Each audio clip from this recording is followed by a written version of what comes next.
Impact Hustlers, the podcast on entrepreneurs and changemakers that are creating solutions to the world's biggest problems. Impact Hustlers is brought to you by Wyra UK, part of Telefonica Open Future. Visit wyra.co.uk to learn how our acceleration programs can help your startup grow. And this is your host, Michael Schafrath. In today's episode, I'm joined by Emma Sinclair, the youngest ever person in the UK to float a company at the London Stock Exchange at the age of 29. She's the co-founder of the software company Enterprise Jungle and has been helping Unicef since 2014 as a business mentor. And right now, she just launched yesterday a big crowdfunding campaign for Unicef. So welcome, Emma. Thanks very much for coming. Thanks for having me. Tell us a bit more about the involvement with Unicef. Why would an NGO like them want to have the advice of an entrepreneur that's been involved in finance, software, parking lots? How can you help them? Why would they want your advice? Well, I think it's probably much the same as being under the roof of Wyra. You bring different people together, and when you bring different people together, good things happen. Obviously, Unicef is part of the UN and has the most incredible broad reach and is the most fascinating, sprawling organization you can think of. But that doesn't mean to say they have all the skills under the roof that they need to either reach audiences like the business audience or to consider new ways to fundraise, such as crowdfunding. So I think that really my role is to engage a different audience in Unicef. I have a tribe, I like to think of it. We all have people that we resonate with. We go and see a football match of people that support the same team. We go to hike if we like being on the outdoors. My tribe, my people, so to speak, the people that I know very well is the entrepreneurial community and the business community and the innovative tech community. And those are not necessarily people who engage with Unicef on a regular basis. So here I am. Everything I've done pretty much has been a bit of a first or a pilot. I was the first business mentor, and I'm now launching their first ever crowdfund. So why is that the case that entrepreneurs and NGOs like Unicef don't interact as much in the daily life? Like, why is that still seen as like two very separate sectors that don't really talk much to each other? Well, in life, people stereotype. So people stereotype the public sector and the private sector. They stereotype NGOs. They stereotype, very disruptive young entrepreneurs. They stereotype disruptive tech companies. And there's a reason for stereotypes. There is some truth behind it. NGOs have to operate with a different set of rules and with a different set of principles. The UNICEF operate in war zones. They have refugee camps. They have political sensitivities. And, there are requirements in that space that are very different from, say, growing a young business, which is you generally go in and you don't want to swear on a podcast, but you shake stuff up. You have to really, you have to be bold. You have to hustle. You have to knock down doors. Sometimes you have to kick down doors. And that doesn't necessarily work if you're in the confines of an NGO. So sometimes it takes someone from the outside to question processes, to poke at how things work, and to propose new things. And I think it's easier when someone does that from the outside, really. So if you look at tech, obviously it's disrupting one sector after the other, and NGOs haven't really been saved from that, right? So even in fundraising and NGOs, there's technology coming in and changing the game, right? Only really very slowly. I mean, I walked here today from the station and there were people on the street that were stopping me from charities wanting me to sign up. I mean, old school, stopping you on the street, signing up your name, your phone number, your email address and asking you for a pledge. And actually, I'm not sure that giving is that technologically advanced. We perhaps in the worlds that you and I inhabit, live in worlds where we spend a lot of time online. We use our phones, our computers, our iPads, our whatever it is. For me, it's my touch screen with Lenovo, but we use software to really facilitate practically everything we do. I mean, I order my food online from Ocado on an app on my iPhone. I pretty much do everything that way, but that doesn't necessarily...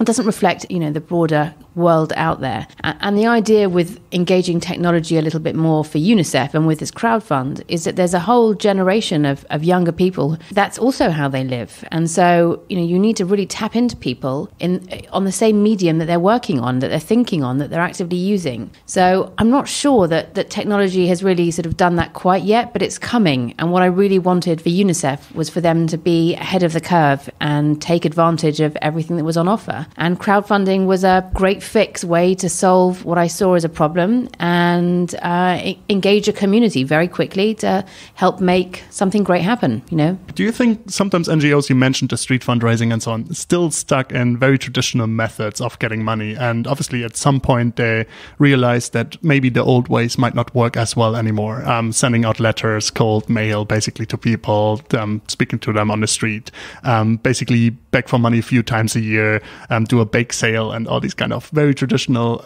ways of fundraising. Is it time to change and really disrupt the NGO space and really rely on technology and introduce it to the space? I think that's probably a little bit bold. What, very subjectively speaking, the way that I see things is that if something is working, it's great. If I still see the bake sales, the school fetes, all that is absolutely fantastic, because in that way that I said, you have to engage people where they're spending their time. Not everybody is online. I just think that you have to really open up the channels of communication. And if you're not really engaging with people online, that's an entire world of people that you're ignoring. And I think the problem is not, suddenly getting rid of all these wonderful other ways that people fundraise, but it's making sure that you are leveraging all of the possible channels that people are on. And obviously, we all know that digital is extremely important.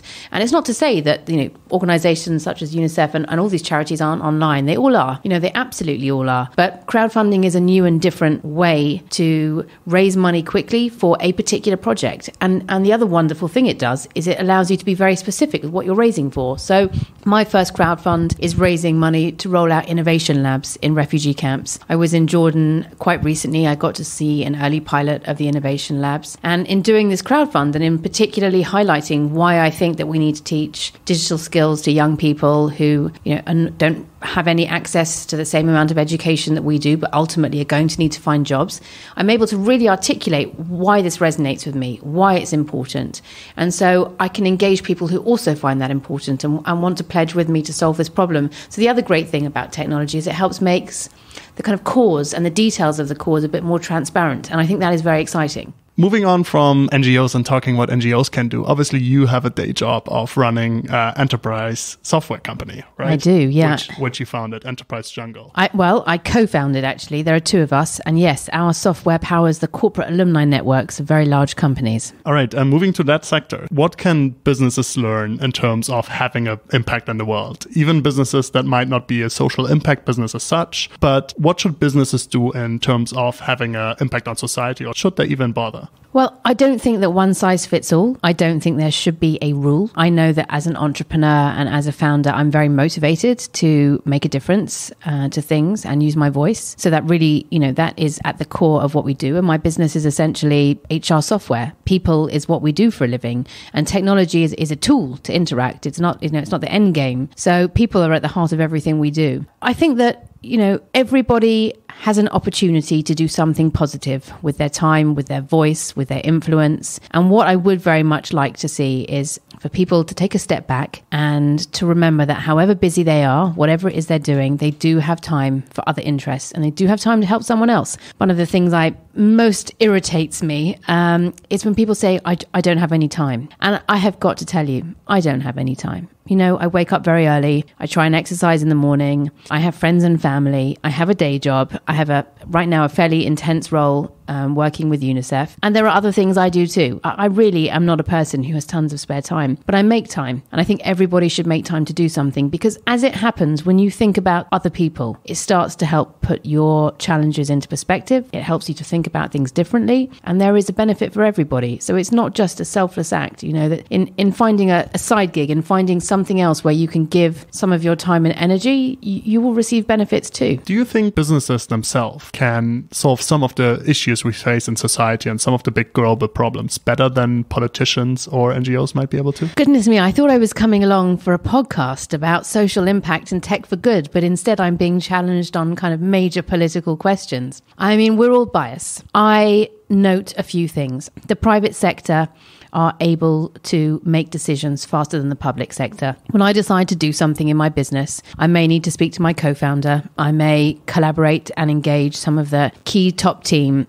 But really, I can make decisions very, very fast. I don't have to go to a vote in Parliament. I don't have to, garner votes. I don't also have to be judged on my everyday activities and get voted in every couple of years. I'm the co-founder of my business and I own a significant stake. I don't have to fight for that every couple of months. So I think it is much easier from where I sit to operate in the private sector. And I very much believe that, I can use what I'm doing, the experiences I have, to impact things that count. And that doesn't just mean social good. I mean, I was with the Prime Minister in India on the trade mission last November. I went to Silicon Valley and met people like Sheryl Sandberg on behalf of the London Mayor with a group of female founders. I'm going to be meeting Macron in a couple of weeks' time. So I have the opportunity to really explain, partake in, participate in discussions where business is at the heart of it, but also politics makes a difference. And, I think it's an unenviable task to be a politician in the 21st century, quite frankly. So how can entrepreneurs help politicians make a bigger impact? How can you help when you meet those politicians? Well, I think that there are lots of ways that entrepreneurs and business people have always been engaged. In many ways, when you want to share a message with people, you often use a third-party spokesman or woman. So I think part of, for example, getting entrepreneurs and business people on trade missions is we're able to speak about operating in the UK, why we can do that, why we like the UK as a base, especially given Brexit and some uncertainty from other people about what the future may hold. So in many ways, we're all able to talk about our experiences honestly and frankly, and share a message that perhaps politicians can't do because they don't run businesses. But there are also magnificent politicians who are who have wide reach. There are some fantastic politicians on Twitter whose articles and comments I read religiously, and there are some amazing politicians that are also pressing buttons. And one of my favorites is a man called Tom Fletcher, who advised both Gordon Brown and David Cameron, and then subsequently went on to be most recently the ambassador for Lebanon. He's written a fantastic book called The Naked Diplomat. Everything he writes really engages with me. And so there are some wonderful politicians out there, but I'm definitely sticking with the private sector for now. What would you advise other entrepreneurs that want to maximize their impact? Maybe you're running businesses similar to yours, pretty conventional businesses to say so, maybe not the niche of social impact, but that would like to engage more. How should they be thinking about this? Everybody has a skill, so use your skill to help other people. And it might be helping your neighbor a couple of desks along. It might be helping your neighbor a couple of doors along where you live. There's just, I really believe in paying it forward and random acts of kindness. I believe that we should all try and do one nice thing for other people every day with no expectation of return, because number one, that makes the world a better place. Number two, it's just a wonderful thing to do. And third of all, when one day you do need some help, you're going to have a bunch of people that really want to help you. So those are ways. If you want to do things at scale like I do, and for me, one of the reasons for choosing Unicef to work with is they really have scale. They have more reach than any other charity on the planet. Then there are so many other ways to do that. And whatever it is you're interested in, there's just some way you can find to help. And I would encourage anyone to do that. How can people get involved in a UNICEF campaign? How can people that are listening to this now have an impact, and what is the UNICEF campaign offering them? So there are a number of ways that people can help my campaign if they feel minded, and I really hope that they do. The first and most important way is they can go to unicef.uk/crowdfund, or just Google Emma Sinclair and UNICEF crowdfund and pledge whatever you can to that campaign. This is a pilot. This is a first. We don't really have a marketing budget.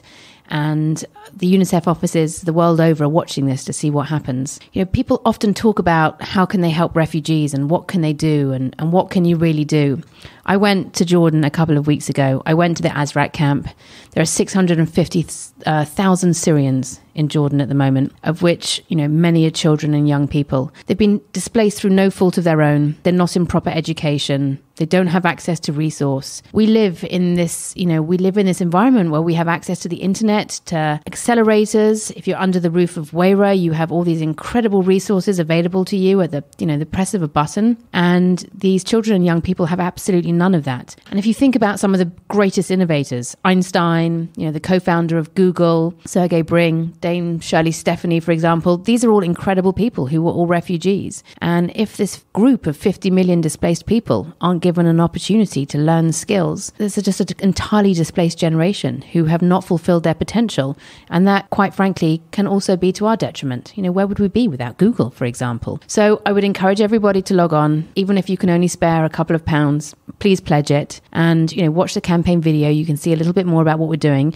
And if you like the idea of helping more, if you think that you have a product or some software that might be useful in the camps, if you just want to get involved with sort of a bit more hands-on in some campaigning, tweet me, reach me on LinkedIn, anything you like. I'd love to hear from you. The more people I can engage, the merrier, because this is just the first. It certainly won't be my last. I need all the help that I can get. You said this won't be your last. And I think as one final question, what is your vision in terms of your social impact going forward? Is there something that you would still like to accomplish that you've started with this mentoring at Unicef that you would still like to do? That's one question. And the second part of the question, and what's your vision of doing with your business? Well, in terms of what I'd still like to do with Unicef, I've only just begun. I just got started in 2014. At that point, I went to Zambia and I had this fascinating trip teaching entrepreneurship skills in hard to reach places. There are generations of young people in Africa who can never hope to get a job. They can never hope to be employed, and entrepreneurship is their only route. And now it's evolved into launching crowdfunding, which I hope in due course will become a major source of income, not just for Unicef in the United Kingdom, but Unicef globally. So as to have I still got anything left to do, I've really only just begun, so I look forward to seeing how this plays out. And then I'm definitely going to take a little break because I have, as you say, got a day job. But this is something very close to my heart. And I'm a big lover of doing things at scale. And working with Unicef allows me to really, really do that. As for what's happening with my business, well, so as I mentioned, our software powers corporate alumni networks for very large companies. And again, I suppose it's the same conversation, which is we're scaling. Most large enterprises the world over will have an alumni network very soon. And these are not just cool ways to just stay in touch, which has typically been a bit antiquated and a bit manual. We are the only fully integrated platform on the market that allows people, both the alumni and the corporates, to engage. It's great for recruitment, for sales, for business development. And really, if you think about the life cycle of employees and how people work, probably our grandparents had one job for life. Maybe our parents or my parents had a couple of jobs in their lifetime. And now our generation and the next generation will have a handful of jobs, or maybe a handful of jobs all at the same time. How people are working is truly changing. So being able to engage with your alumni, the people that know your company, know your business, have the skills that you need, is just, and being able to find them just makes complete sense. So we're scaling our business, we're growing our business. We're about to open a new and larger office in Los Angeles. We'll be expanding in Europe further in 2018. And much like your question at the beginning about, private sector and NGOs working together, we are an example of a growing business working with very, very large enterprises. We're very different. Sometimes, it can be tricky to kind of engage, but we need each other. There's a real symbiosis between a company like us that builds software that corporates need and very large corporates that, that we're getting through the door of. So working hard on that, which probably explains why I'm pretty tired, but really excited to be here and very excited that you're launching your new podcast series. And I like being the first. I like being the first at everything. I'm terribly competitive. So this suits me down to the ground. We're very happy that we had you as the first person on our podcast. And thanks very much for sharing the insights, and all the best for the campaign with Unicef. Emma, thanks very much for coming. Thank you for having me. Thank you very much. This was Impact Hustlers. Impact Hustlers is brought to you by Wayra UK, part of Telefonica Open Future. Learn more about Wayra on www.wayra.co.uk.